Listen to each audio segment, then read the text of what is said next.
सोलापूर शहरात दहशत निर्माण करणाऱ्या 2 सराईत गुन्हेगारांवर पोलिसांनी तडीपारची कारवाई केली आहे। महाराष्ट्र पोलीस अधिनियमन 1951 अंतर्गत ही कारवाई करण्यात आली असून दोघांनाही 2 वर्षांसाठी सोलापूर शहर व जिल्ह्यातून हद्दपार करण्यात आले आहे।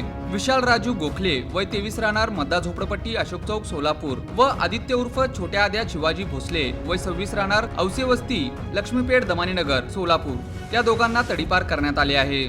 विशाल गोखले याच्या विरुद्ध सन 2021, 2023, 2025 या कालावधीत गैरकायद्याची मंडळी जमा करून दंगा करणे, मारामारी करणे, नागरिकांना मारहाण करून परिसरात दहशत निर्माण करणे तसेच जीव घेण्याचा प्रयत्न करण्यासारखे गंभीर गुन्हे दाखल आहेत। त्यामुळे जेलरोड पोलीस ठाण्याकडून महाराष्ट्र पोलीस अधिनियमन 1951 कलम 56(1)(2) ब अन्वये तडीपारचा प्रस्ताव पोलीस उपायुक्त यांच्याकडे सादर करण्यात आला होता। आदित्य भोसले याच्या विरुद्ध सन 2018, 2023, 2025 या कालावधीत दंगा, मारामारी व नागरिकांमध्ये दहशत निर्माण केल्याचे गुन्हे दाखल आहेत।